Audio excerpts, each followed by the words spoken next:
Hello, my name is Alex Cassian, and in this video I'm going to talk about the painting process that I've used to paint this 4-hour alla prima portrait done entirely from life.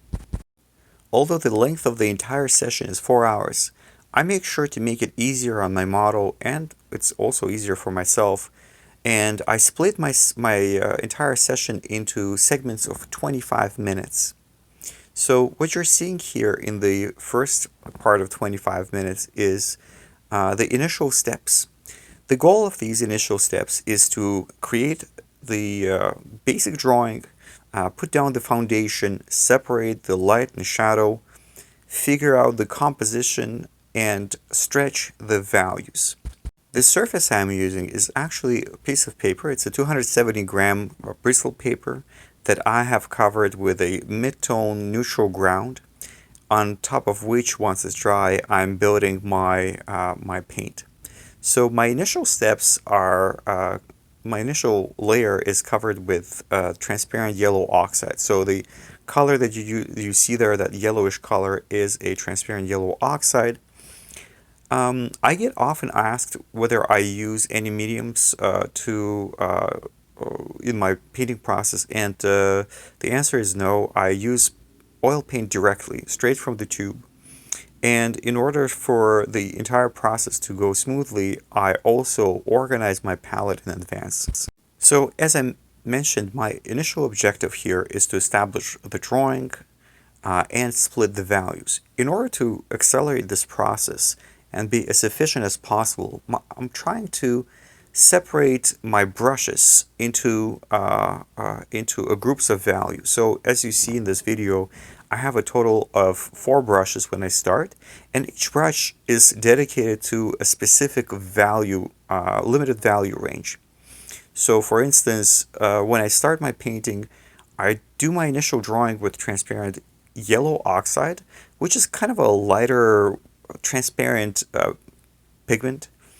Once that is done, I will apply the darker values over it. It can be seen as if you were preparing your drawing with a light H or 2H pencil, and then once you have your certainty in your lines, then you go in with a softer graphites. So in painting, the way I view it is not that different. So my initial steps, I'll cover them with transparent yellow oxide, and once that is done, I'm able to go back and get the darkest areas out with the transparent red oxide, but also confirm some of my anchor points using the transparent red oxide, which is slightly darker color than transparent yellow oxide. Once my tonal range from lights to darks is established, I'll go in establishing my lights. So I'll just look at the model, try to see the lightest spot, which oftentimes when using a sort of a projector or a light bulb to illuminate your model, oftentimes with artificial light, the highlights will stand out quite a bit, and if you have a classic lighting from top to bottom, those highlights are oftentimes found on the forehead. So what I like to do is I will just take straight up titanium white and I'll mark down the brightest lights. Even if I'm aware that that pure white is not going to be my final color, it simply allows me to clearly have an idea of where is my lightest area and also where is my darkest area. So for instance, in this case, my darkest area is in the hair, and I'm able to gauge the total tonal range that I'm going to be working with. It is important to keep in mind that using time wisely is a key factor in efficient alla prima portrait painting when working from a live model. Unlike working from a photograph, we don't quite have a luxury of the time where we can take a break and come back. I mean, working with a live model, you really have to make efficient decisions that would get you as close to the final result as possible. And that being said, one of the things that would accelerate your process is having your palette really well organized.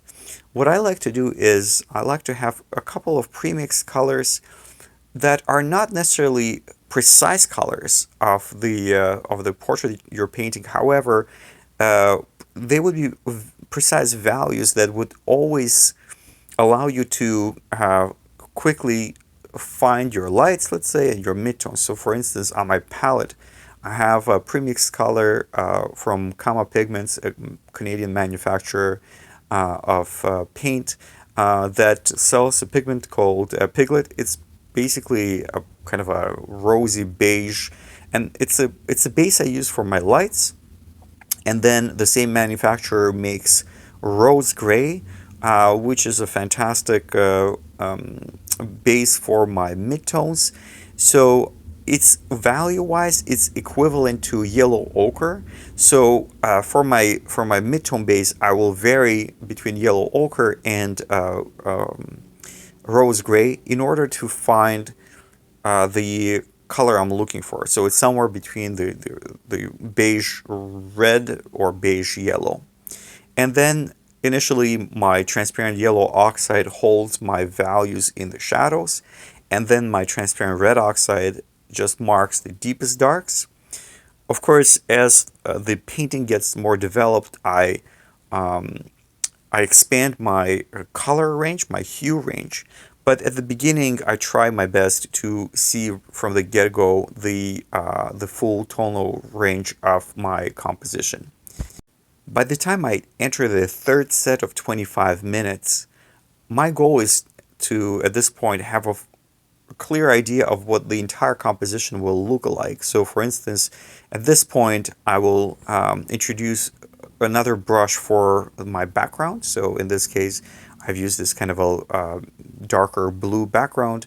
I also introduced another brush just for that red, because the reason why I encourage my students to use multiple brushes is because you don't want to waste time cleaning your brush, trying to find the color again for no reason. It's just much faster to add another brush and wash it at the end of the session than trying to do everything with one brush.